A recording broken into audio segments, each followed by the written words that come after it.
విద్యార్థుల జీవితాలలో ఉషోదయపు వెలుగులతో జగనన్న విద్యా దీవెన, విదేశీ విద్య లాంటి అద్భుతమైనటువంటి పథకాలు అందిస్తూ విద్యార్థుల భవిష్యత్తుకు బాటలు వేస్తూ బాసటగా నిలుస్తున్నటువంటి మన రాష్ట్ర ముఖ్యమంత్రి వర్యులు శ్రీ వైఎస్ జగన్మోహన్ రెడ్డి గారి సందేశం.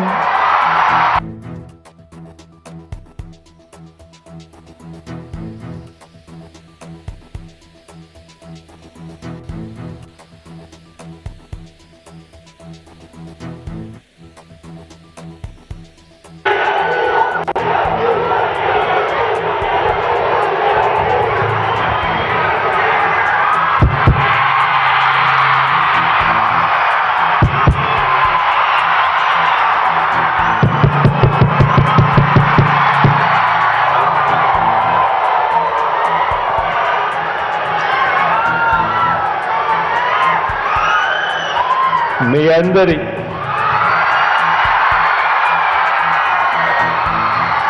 చిక్కటి చిరునవ్వుల మధ్య,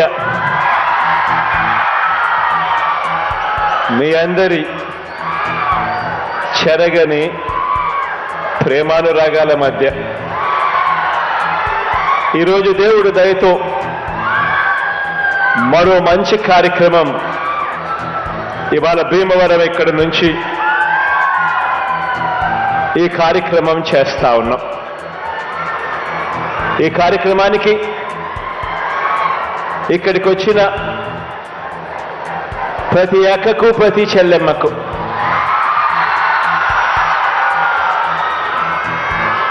ప్రతి అవ్వకు, ప్రతి తాతకు,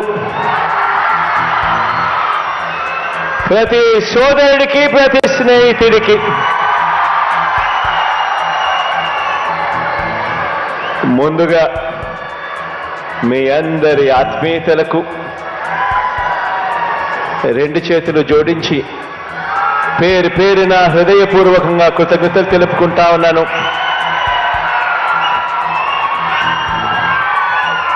పిల్లలందరికీ కూడా అభినందనలు కూడా తెలియజేస్తా ఉన్నాను ఈ సందర్భంగా. ఈరోజు పెద్ద చదువులు చదువుతున్న ఈ పిల్లలకు సంబంధించిన ఫీజుల డబ్బును ఈరోజు మనందరి ప్రభుత్వం ఈరోజు ఆ ఫీజుల డబ్బును ఆ పిల్లల తల్లుల ఖాతాల్లోకి, ఆ పిల్లల తల్లులే కాక ఆ పిల్లలు కూడా ఉన్న జాయింట్ ఖాతాల్లోకి ఈరోజు జగనన్న విద్యా దీవెన డబ్బులు ఈరోజు జమ చేయబోతా ఉన్నాం. ఇక్కడి నుంచి ప్రతి ఏడాది కూడా క్రమం తప్పకుండా ప్రతి ఏడాది 3 నెలలకు ఒకసారి, ఆ 3 నెలలు అయిపోయిన వెంటనే, ఆ క్వార్టర్ అయిపోయిన వెంటనే ఆ పూర్తి ఫీజు రీయింబర్స్మెంట్ సంబంధించిన మొత్తాన్ని ఆ తల్లుల ఖాతాల్లోకి జమ చేస్తా ఉన్న విషయం మీ అందరికీ కూడా తెలిసిన విషయమే. ఇలా ఈరోజు 8,09,039 మంది పిల్లలకు ఈరోజు మంచి జరిగిస్తూ నేరుగా ఈ కార్యక్రమం అయిపోయిన వెంటనే బటన్ నొక్కి అక్షరాల 7,47,920 మంది ఆ తల్లుల ఖాతాల్లోకి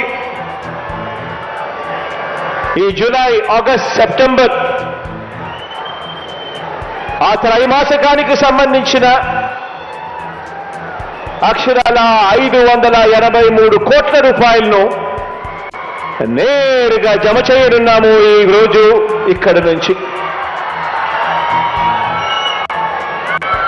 ఫైనల్ ఇయర్ విద్యార్థులకు ఏమాత్రం కూడా ఇబ్బంది కలగకూడదు అన్న ఉద్దేశంతో దాదాపు 2 లక్షల మంది విద్యార్థులకు ఫైనల్ ఇయర్ విద్యార్థులకు చివరి ఇన్స్టాల్మెంట్ గా చెల్లించాల్సిన ఫీజును కూడా ముందుగా ప్రీవియస్ క్వార్టర్స్ లోనే వారి తల్లుల ఖాతాల్లోకి ఇప్పటికే జమ చేశాం.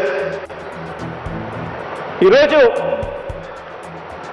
ఈ 4.5 సంవత్సరాల కాలం ఈ ప్రయాణం ఒక్కసారి గమనించినట్టయితే కేవలం ఈ ఒక్కటే ఒక్క పథకం, జగనన్న విద్యా దీవెన అనే ఒకే ఒక్క పథకం ద్వారా అక్షరాల 27,61,000 మంది పిల్లలకు 27,61,000 మంది పిల్లలకు వాళ్ళ పూర్తి ఫీజులు ఏమాత్రం కూడా ఆ పిల్లలు కానీ ఆ పిల్లల తల్లిదండ్రులు కానీ ఏమాత్రం కూడా ఇబ్బంది పడకూడదు అని ఆ పిల్లల తరపున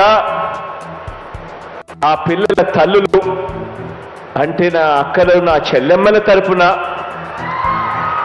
ఆ పిల్లలకు ఒక మంచి మేనమామగా అక్షరాల 27,61,000 మంది పిల్లలకు మంచి జరిగిస్తూ కేవలం ఈ జగనన్న విద్యా దీవెన అనే ఒకే ఒక్క పథకం ద్వారా అక్షరాల ఇచ్చింది 11,900 కోట్ల రూపాయలని కూడా చెప్పడానికి గర్వపడతా ఉన్నా. కేవలం ఈ ఒకే ఒక్క పథకం ద్వారా. ఇది ఒకటే కాదు, జగనన్న వసతి దీవెన అని చెప్పి ఈ 4.5 సంవత్సరాలలో పిల్లలు చదువులే కాదు, వాళ్ళ బోర్డింగ్ అండ్ లాడ్జింగ్ ఖర్చుల కోసం కూడా ఆ పిల్లలు ఇబ్బంది పడకూడదు, ఆ పిల్లల తల్లిదండ్రులు ఇబ్బంది పడకూడదు అని చెప్పి ఆ విషయంలో కూడా ఆ పిల్లలకు అండగా తోడుగా ఉంటూ ఈ 4.5 సంవత్సర కాలంలోనే దీనికోసం ఇచ్చింది మరో 4,275 కోట్ల రూపాయలు. పెద్ద చదువులు చదువుతా ఉన్న ఈ పిల్లలకు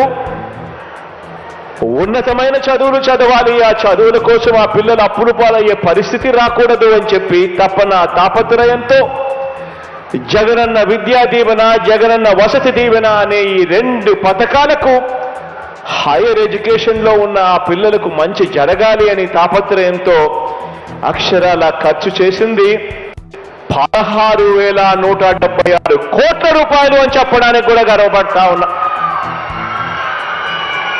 ఈరోజు వీళ్ళ బ్రతుకులు మారాలి, ఈ కుటుంబాల్లో నుంచి ప్రతి ఒక్కరూ బయటికి రావాలి, గొప్ప డిగ్రీలతో బయటికి రావాలి, ఇంజనీర్లు కావాలి, కలెక్టర్లు బట్టి పెద్ద పెద్ద చదువులు చదవాలి, డాక్టర్లు కావాలి అని చెప్పి వీరందరూ పెద్ద చదువులు చదివితే ఆ కుటుంబాలు తలరాతలు మారుతాయి అని చెప్పి తపన తాపత్రయంతో అడుగులు పడ్డాయి. మన ప్రభుత్వం అధికారంలోకి రాకమునుపు 2017-18కి సంబంధించిన ఫీజులు సైతం పెండింగ్ లో ఉన్న పరిస్థితులు, బకాయిలుగా ఉన్న పరిస్థితులు, ఎగ్గొట్టిన పరిస్థితులు, దానికి సంబంధించిన 1,777 కోట్ల రూపాయలు కూడా మనందరి ప్రభుత్వమే ఆ పిల్లల కోసం చిక్కటి చిరునవ్వులతోనే మనమే చెల్లించామని కూడా చెప్పడానికి గర్వపడతా ఉన్నా. ఈరోజు ఒకసారి తేడా గమనించినట్టయితే గత ప్రభుత్వ హయాంలో 12,000 కోట్ల రూపాయలు కూడా సరిగ్గా ఖర్చు చేయని పరిస్థితులు ఉంటే ఈరోజు 18,576 కోట్ల రూపాయలు ఖర్చు చేసిన పరిస్థితులు ఈరోజు కనిపిస్తా ఉన్నాయి. తేడా గమనించమని చెప్పి మిమ్మల్ని అందరినీ కూడా కోరుతా ఉన్నా. చదువు అన్నది ఒక తలరాతను మార్చే ఒక ఆస్తి. మనిషి తలరాతను కానీ ఒక కుటుంబం పేదరికం నుంచి బయటికి రావాలి అని చెప్పి అనుకున్నా కానీ వెనకబడిన కులాల తలరాతలు కానీ లేదా ఒక దేశపు భవిష్యత్తు కానీ ఇవన్నీ కూడా మార్చగలిగిన శక్తి కేవలం ఒక్క చదువు మాత్రమే ఉంది అని కూడా ఈ సందర్భంగా తెలియచేస్తూ, దీన్ని గట్టిగా నమ్మాను కాబట్టి ఈరోజు మనందరి ప్రభుత్వం విద్యా విధానంలో స్కూల్స్ దగ్గర నుంచి, గవర్నమెంట్ బడుల దగ్గర నుంచి మొదలు పెడితే హైయర్ ఎడ్యుకేషన్ దాకా ప్రతి అడుగులోనూ కూడా ఈ 55 నెలల ప్రయాణంలో విప్లవాత్మక అడుగులు వేయగలిగాము అని కూడా చెప్పడానికి సందర్భంగా గర్వపడతా ఉన్నా. ఆలోచన చేయమని అడుగుతా ఉన్నా. గతానికి ఇప్పటికీ తేడా చూడమని చెప్పి అడుగుతా ఉన్నా. నాడు నేడుతో వారి బడులు బాగుపడిన తీరును గమనించమని చెప్పి కోరుతా ఉన్నాను. స్కూళ్లలో, గవర్నమెంట్ బడులలో పిల్లలకిచ్చే జగనన్న విద్యా కానుక కానివ్వండి, స్కూళ్లలో పిల్లలకు మంచి భోజనం పెట్టాలి అని తాపత్రయంతో అడుగులు వేస్తూ జగనన్న గోరు మీద ఫోకస్ పెట్టిన విధానం కానివ్వండి, పిల్లలు బాగా చదవాలి, ఆ పిల్లలను బడులకు పంపించేందుకు ఆ తల్లులను మోటివేట్ చేస్తూ ఆ తల్లుల కోసం ఇచ్చే వైఎస్ఆర్ అమ్మఒడి కార్యక్రమం కానివ్వండి, పిల్లలు ప్రపంచంతో పోటీపడి గెలవాలి అని తాపత్రయంతో గవర్నమెంట్ బడులలో అన్నింటినీ కూడా ఇంగ్లీష్ మీడియం తీసుకొచ్చి గవర్నమెంట్ బడులను రూపురేఖలు మారుస్తా ఉన్న పరిస్థితులు కానివ్వండి, గవర్నమెంట్ బడులలో చదువుతా ఉన్న పిల్లలకు బైలింగ్వల్ టెక్స్ట్ బుక్స్ ఇచ్చే విషయం కానివ్వండి, ఒక పేజీ తెలుగు, ఒక పేజు ఇంగ్లీషు పక్కనే బైలింగ్వల్ టెక్స్ట్ బుక్స్ ద్వారా పిల్లలకు ఇంకా మెరుగైన చదువులు ఇప్పించాలి అని తాపత్రయపడతా ఉన్న విషయం కానివ్వండి, పిల్లల కోసం తాపత్రయంతో శ్రీమంతుల పిల్లలకు మాత్రమే అవైలబుల్గా ఉన్న బైజూస్ కంటెంట్, ఆన్లైన్కి వెళ్ళి ఆ బైజూస్ కంటెంట్ కనుక కావాలి అని అనుకుంటే 15,000 రూపాయలు కడితే తప్ప అందుబాటులోకి రాని ఆ బైజూస్ కంటెంట్ ఏకంగా ఈరోజు మన గవర్నమెంట్ బడులలో చదువుతా ఉన్న పిల్లలకు అందించడం కానివ్వండి, ప్రతి బడిలోని ప్రతి క్లాసు 6వ తరగతి నుంచి ఆ పైన ప్రతి క్లాస్ రూమ్లోనూ కూడా ప్రతి క్లాస్ రూము కూడా డిజిటల్గా ఐఎఫ్పీలు బిగించి డిజిటల్ క్లాస్ రూములుగా వాటిని మార్చి డిజిటల్ బోధన తీసుకురావటం కానివ్వండి, గవర్నమెంట్ బడులలో చదువుతా ఉన్న పిల్లలు 8వ తరగతికి వచ్చేసరికి ఆ 8వ తరగతి పిల్లలకందరికీ కూడా ట్యాబులు ఇచ్చే విషయం కానివ్వండి, ఇలా ప్రతి అడుగు విప్లవాత్మక అడుగే. తెలుగు మీడియం నుంచి ఇంగ్లీష్ మీడియంకు, సిబిఎస్ఈతో మొదలై ఐబీ వరకు జరుగుతా ఉన్న ప్రయాణం పిల్లలందరినీ కూడా గొప్పగా చదివించాలని తాపత్రయంతో 3వ తరగతి నుంచే ఆ పిల్లలకు టోఫుల్ కోసం ప్రిపేర్ చేయాలి అని చెప్పి టోఫుల్ను ఒక సబ్జెక్టుగా తీసుకొచ్చిన పరిస్థితులు, 3వ తరగతి నుంచే సబ్జెక్ట్ టీచర్లు పెట్టిన పరిస్థితి, క్లాస్ టీచర్లు లేని పరిస్థితి నుంచి ఏకంగా స్కూళ్లలో సబ్జెక్ట్ టీచర్లు తీసుకొచ్చిన పరిస్థితి వరకు కూడా ప్రతి అడుగులోనూ కనిపిస్తుంది. పిల్లల బంగారు భవిష్యత్ కోసం, ఆ పిల్లల కోసం ఎంత తాపత్రయపడుతూ వాళ్ళ జగన్ మామ అడుగులు వేశాడు అన్నది ప్రతి అడుగులోనూ కనిపిస్తుంది. తాపత్రయం.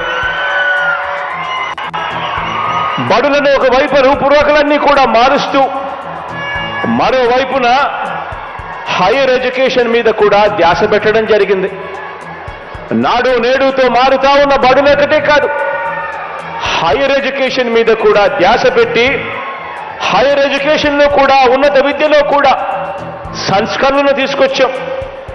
కరికులంలో మొట్టమొదటిసారిగా మార్పులు చేశాం. కరికులం మీద ఇంత ధ్యాస పెట్టిన ప్రభుత్వం బహుశా ఎప్పుడు చూసుండరు. కరికులంలో పిల్లలు ఏం చదువుతా ఉన్నారు, ఆ కరికులం ఎలా ఉంది అని మొట్టమొదటిసారిగా ఒక ముఖ్యమంత్రిగా కరికులం మీద కూడా ధ్యాస పెట్టిన పరిస్థితి కేవలం మీ జగన్ మామ పరిపాలనలోనే జరుగుతా ఉందని చెప్పడానికి కూడా గర్వపడతా ఉన్నా. ఈరోజు మొట్టమొదటిసారిగా డిగ్రీలో కూడా ఒకవైపున డిగ్రీ సర్టిఫికెట్ తీసుకుంటా ఉన్నాం. ఆ డిగ్రీలో ఈరోజు ఆన్లైన్ వర్టికల్స్ ను ఈరోజు మొట్టమొదటిసారిగా డిగ్రీలో ఈరోజు తీసుకుని రావడం జరిగింది. డిగ్రీలో ఏకంగా 10 నెలల పాటు ఇంటర్న్షిప్ తీసుకొచ్చిన అడుగులు కూడా ఈ 55 నెలల కాలంలోనే పడ్డాయి. జాబ్ ఓరియంటెడ్ గా ఈరోజు కోర్సులన్నీ కూడా అడుగులు వేగంగా పడుతూ వచ్చాయి. ఇదొకటే కాకుండా మన పిల్లలు ప్రపంచంలో మేటి యూనివర్సిటీస్తో పోటీ పడి చదువులు మన రాష్ట్రంలో కూడా ఉండాలి అని తాపత్రయంతో పడి అంతర్జాతీయంగా కూడా ఆన్లైన్ ప్లాట్ఫామ్లో MIT, హార్వర్డ్ లాంటి సర్టిఫికెట్లు, ఆ సబ్జెక్టులకు సంబంధించిన సర్టిఫికెట్లు MIT, హార్వర్డ్, LBS, LSE ఇటువంటి వారి సర్టిఫికెట్లు, ఆ సబ్జెక్టులకు సంబంధించిన సర్టిఫికెట్లు మన పిల్లలకు మన డిగ్రీ చదువుతూ ఉండగా ఆ సబ్జెక్టు సర్టిఫికెట్ ఆ ప్రఖ్యాత యూనివర్సిటీస్ నుంచి కూడా వచ్చేట్టుగా ఎడెక్స్ అనే సంస్థతో, ఇంటర్నేషనల్ సంస్థతో టైఅప్ అయి అది కూడా ఆన్లైన్లో ఆ కోర్సులన్నీ కూడా తీసుకొస్తూ ఆర్టిఫిషియల్ ఇంటెలిజెన్స్ను దీనికి అనుసంధానం చేస్తూ ఆ సర్టిఫికెట్లకు సంబంధించిన కోర్సులు కూడా మన డిగ్రీలో భాగం చేస్తూ ఈ ఫిబ్రవరి నుంచి ఆ దిశగా కూడా అడుగులు పడతా ఉన్నాయని కూడా చెప్పడానికి గర్వపడతా ఉన్నాను అని చెప్పి సందర్భంగా తెలియజేస్తా ఉన్నాను. ఈరోజు మన పేద విద్యార్థి, మన పిల్లలు, మన రాష్ట్రంలో చదువుతా ఉన్న పిల్లలు ప్రపంచంతో పాటు విద్యాభ్యాసం చేయగలిగితే ప్రపంచంతో పాటు వీళ్ళు కూడా వేగంగా ఎదగలుగుతారు. ప్రపంచంలో ఎక్కడైనా కూడా వీళ్ళకు పిలిచి ఆ పర్టికులర్ సబ్జెక్ట్లో ఆ particular university, Harvard university, MIT university, LBS, LSE ఇటువంటి యూనివర్సిటీస్కి సంబంధించిన సబ్జెక్ట్ సర్టిఫికెట్ మన డిగ్రీస్తో అనుసంధానమై మన డిగ్రీస్తో భాగమైనప్పుడు మన పిల్లలకు ఉద్యోగాలు ఎక్కడ కాదు ఎక్కడైనా ప్రపంచంలో ముందు వరుసలో మనం ఉంటామని చెప్పడానికి కూడా ఈ సందర్భంగా గర్వపడతా ఉన్నా. ఇదొకటే కాకుండా ప్రపంచంలో ఎక్కడైనా కూడా మన పిల్లలు గొప్ప చదువులు చదవగలిగితే, బెస్ట్ యూనివర్సిటీస్ నుంచి మన పిల్లలు రాగలిగితే ఆ చదువుల వల్ల వాళ్ళ తలరాతలు మారడమే కాకుండా మన రాష్ట్ర తలరాతలు కూడా వాళ్ళు మార్చగలుగుతారు అని చెప్పి మొట్టమొదటిసారిగా ఎప్పుడు జరగని విధంగా జగనన్న విదేశీ విద్యా దీవెన అనే పథకాన్ని తీసుకొచ్చాం. టాప్ 50 కాలేజెస్ 21 ఫ్యాకల్టీస్లో అంటే దాదాపుగా 350 కాలేజీలు.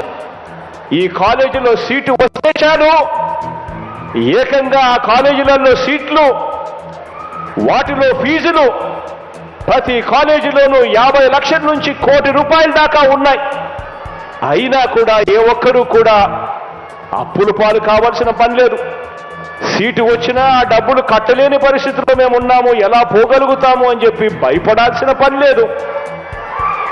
జగనన్న విదేశీ విద్యా దీవెన ఏకంగా మీరు సీటు తెచ్చుకోండి, ఏకంగా ₹1,25,00,000 వరకు ఆ ఫీజులన్నీ కూడా మీ జగన్ మామే భరిస్తాడు అని చెప్పి కూడా జగనన్న విదేశీ విద్యా దీవెన అనే పథకాన్ని తీసుకొచ్చాం.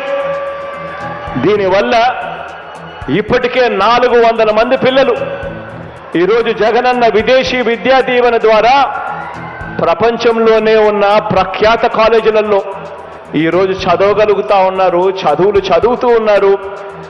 వాళ్ళ బ్రతుకులు మార్చుకోవడమే కాదు, రాష్ట్రం రూపురేఖలు కూడా మార్చే లీడర్షిప్ పొజిషన్లకి వాళ్ళందరూ కూడా రాబోయే రోజుల్లో వస్తారు.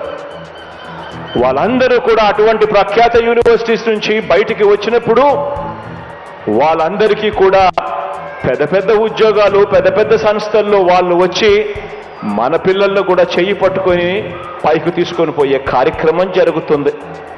ఈరోజు ఈ విద్యా రంగంలోనే హైయర్ ఎడ్యుకేషన్ కానివ్వండి, స్కూళ్ళు కానివ్వండి, కేవలం తీసుకొచ్చిన ఈ సంస్కరణల మీద మాత్రమే లెక్కలేసుకుంటే ఈ 55 నెలల కాలంలో అక్షరాల ఖర్చు చేసింది 73,000 కోట్ల రూపాయలను కూడా చెప్పడానికి గర్వపడతా ఉన్నా. ఎడ్యుకేషన్ అనే ఒకే ఒక్క సెక్టర్ మీద, స్కూల్స్ కానీ హైయర్ ఎడ్యుకేషన్ కానీ, కేవలం ఈ సంస్కరణల మీద మాత్రమే మన పిల్లలు చదవాలి, గొప్పగా ఎదగాలి అని తాపత్రయంతో బహుశా ఎప్పుడు గతంలో జరగని విధంగా ఖర్చు చేసింది ఏకంగా 73,000 కోట్ల రూపాయలని చెప్పడానికి గర్వపడతా ఉన్నా. ఈరోజు గమనించమని అడుగుతా ఉన్నా. ఈరోజు ఇలాంటి మార్పులు ఒక్క విద్యారంగంలో మాత్రమే కాదు కనిపించేటివి. ఈరోజు ఇలాంటి గొప్ప మార్పులు ఈరోజు ఒక్క విద్యారంగంలోనే కాదు, వైద్య రంగంలో చూసినా కనిపిస్తుంది, వ్యవసాయ రంగంలో చూసినా కనిపిస్తాయి, మహిళా సాధికారత విషయంలో కూడా కనిపిస్తాయి, సామాజిక న్యాయం విషయంలో కూడా కనిపిస్తాయి, పరిపాలన సంస్కరణ విషయంలో కూడా ప్రతి రంగంలోనూ కూడా ఇలాంటి మార్పులు ఈ 55 నెలలుగా ప్రతి అడుగు వేస్తూ మార్పులు చేస్తూ ప్రయాణం సాగుతా ఉంది అని చెప్పడానికి గర్వపడతా ఉన్నా. ఈ సందర్భంగా ఈ మార్పుల్లో ఆలోచన చేయమని అడుగుతా ఉన్నా. ఇలాంటి మార్పుల్లో ఏ ఒక్కటి చేయటానికి కూడా ఏనాడు కూడా గతంలో ఎప్పుడు ఎవరు ఆలోచన చేయలేదు. ఆలోచన చేయమని అడుగుతా ఉన్నా. నాకన్నా ముందు గత ప్రభుత్వాన్ని చూశారు.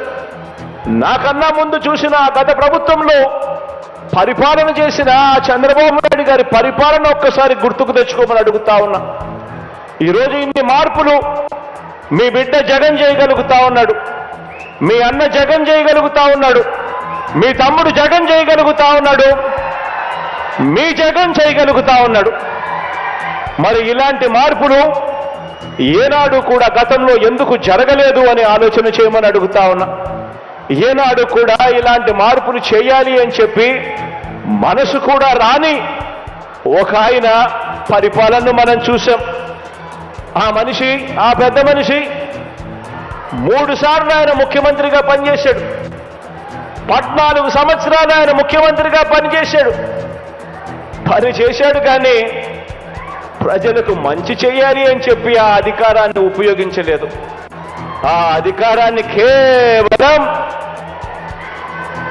తన అవినీతి కోసం మాత్రమే ఉపయోగించాడు. ఆ అధికారం ద్వారా వచ్చిన అవినీతితో వాటాదారులైన దుష్ట చతుష్టయానికి బిస్కెట్లు వేసినట్టుగా వాళ్లకు పంచాడు. జన్మభూమి కమిటీలతో మొదలెడితే ఏకంగా ఓ ఈనాడు, ఓ ఆంధ్రజ్యోతి, ఓ TV5, ఓ చంద్రబాబు నాయుడు, వీళ్ళందరికీ తోడు ఒక దత్తపుత్రుడు.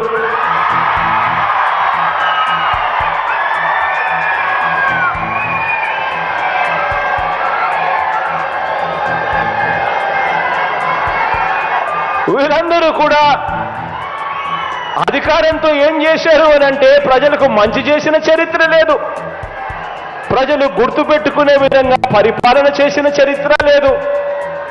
ఆ అధికారంతో కేవలం దోచుకోవడం, దోచుకున్నది పంచుకోవడం మాత్రమే జరిగాయి అని చెప్పి ఆలోచన చేయమని కోరుతా ఉన్నాను మీ అందరితో కూడా. మీ బిడ్డ ప్రభుత్వంలో ఈ 55 నెలలకు మీ బిడ్డ ఎలా చేయగలిగాడు, ఎందుకు ఆ 5 సంవత్సరాలలో గత ప్రభుత్వంలో ఎందుకు చెయ్యలేకపోయారు వాళ్ళు అని ఆలోచన చేయమని మిమ్మల్ని అందరినీ కూడా కోరుతా ఉన్నా. ఈరోజు వాళ్ళు చేసిన పరిపాలన వల్ల వాళ్ళు ప్రజల మనసుల్లో లేరు, వారికి విలువలు లేవు, వారికి విశ్వసనీయత అంతకన్నా కూడా లేదు. వాళ్ళ దృష్టిలో అధికారం అన్నది కేవలం ప్రజలకు మంచి చేయడం కోసం కాదు, వాళ్ళు బాగుపడడం కోసం మాత్రమే అధికారం. ఈరోజు అడుగుతా ఉన్నా నేను మీ అందరినీ కూడా ఆలోచనలు చేసి వాళ్ళందరినీ కూడా అడగమని చెప్పి కూడా మీ అందరితో కూడా కోరుతా ఉన్నా. అధికారం కోసం ప్రజలకు అబద్ధాలు చెబుతూ మోసాలు చేస్తూ వెన్నుపోట్లు పొడిచే వీరి రాజకీయం ఎలా ఉందో 4 మాటల్లో మీ అందరికీ కూడా చెబుతాను. ఈ దుష్ట చతుష్టయానికి సంబంధించిన ఈ గ్యాంగ్లో, ఈ ముఠాలో ముందుగా ఇదే భీమవరం ప్రజలు తిరస్కరించిన దత్తపుత్రుడితో మొదలెడతాను. వీరు చేసిన రాజకీయాలు ఎలా ఉన్నాయి అనే విషయం మీద. ఈ దత్తపుత్రుడు పక్క రాష్ట్రంలో ఈయనది శాశ్వత నివాసం. అడ్రస్ ఎక్కడ అంటే మన రాష్ట్రంలో ఉండదు, పక్క రాష్ట్రంలో ఉంటాడు, నాన్ లోకల్.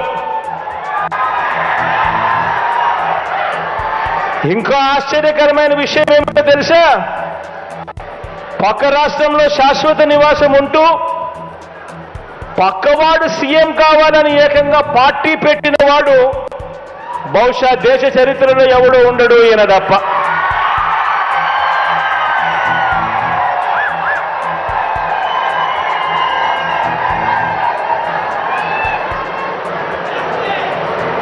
ఈ మనిషి బాబు ముఖ్యమంత్రి అయితే చాలు, అవే నాకు 100 కోట్లు అని, బాబు కోసమే తన జీవితం అని, అందుకు అంగీకరించని వారిని తన పార్టీలో కూడా ఉండకూడదు అని, ఈ విషయంలో వేరే అభిప్రాయం కూడా ఉండదు అని, తన పార్టీ నుంచి వాళ్ళు వెళ్ళిపోవచ్చు కావాలంటే అని చెప్పి కూడా తన సభల్లో ఉపన్యాసాలు ఇచ్చేవాడిని బహుశా ఎవరిని మనం చూసుంటాం, ఒక్క ఈయన తప్ప. ఈ దత్తపుత్రుడికి ఆ బాబు పొత్తులో ఎన్ని సీట్లు ఇచ్చినా ఓకే, ఏ సీటు ఇవ్వకపోయినా ఓకే.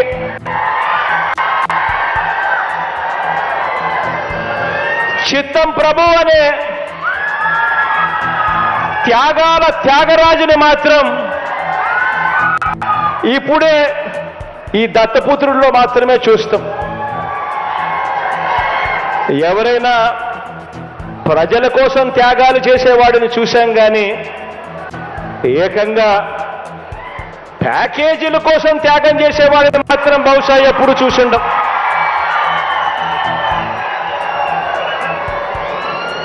ప్యాకేజీల కోసం తన వారిని త్యాగాలు చేసే ఈ త్యాగాల త్యాగరాజును మాత్రమే చూసింటాం.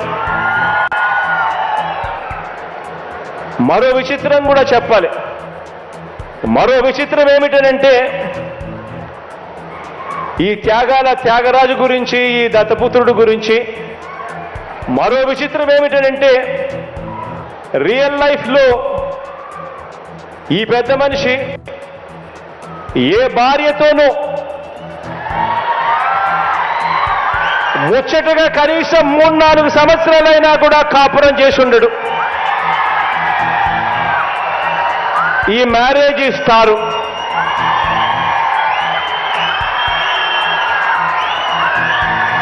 ఆడవాళ్ళను కేవలం ఆట వస్తువులుగా మాత్రమే చూస్తూ పెళ్లి అనే ఒక పవిత్ర వ్యవస్థను, పెళ్లి అనే ఒక పవిత్ర సాంప్రదాయాన్ని మంటగలుపుతూ 4 ఏళ్లకోసారి పెళ్లి చేసుకోవడం, మళ్ళీ విడాకులు ఇచ్చేసేయడం, మళ్ళీ పెళ్లి చేసుకోవడం, మళ్ళీ విడాకులు ఇచ్చేసేయడం. ఏకంగా కార్లను మార్చినట్టుగా భార్యలను మారుస్తా ఉన్న ఈ పెద్ద మనిషి 3 సంవత్సరాలకు 4 సంవత్సరాలకు భార్యలను మారుస్తా ఉన్న ఈ పెద్ద మనిషి ఇప్పటికే 3 భార్యలు అయిపోయారు అని అంటే ఆలోచన చేయమని అడుగుతా ఉన్నా. ఈరోజు మనమంతా ఉన్నాం. నాకైతే 2 ఆడపిల్లలు ఉన్నారు. మనమంతా కూడా ఆలోచన చేయాలి. మనకు చెల్లెళ్ళు ఉన్నారు, మన ఇళ్లలో ఆడబిడ్డలు ఉన్నారు. ఇలాంటి వాళ్ళు నాయకులు అవుతే, ఇలాంటి వాళ్ళు ముఖ్యమంత్రులు ఎమ్మెల్యేలు అవుతే, ఇలాంటి వాళ్ళను ఇన్స్పిరేషన్గా తీసుకొని 4 ఏళ్లకు ఒకసారి 3 ఏళ్లకు ఒకసారి ఇదే మాదిరిగా ప్రతి ఒక్కడు కూడా చేయడం మొదలు పెడితే నిజంగా మన ఆడబిడ్డల పరిస్థితి ఏమిటి, మన చెల్లెళ్ళ పరిస్థితి ఏమిటి, మన ఆడబిడ్డల పరిస్థితి ఏమిటి?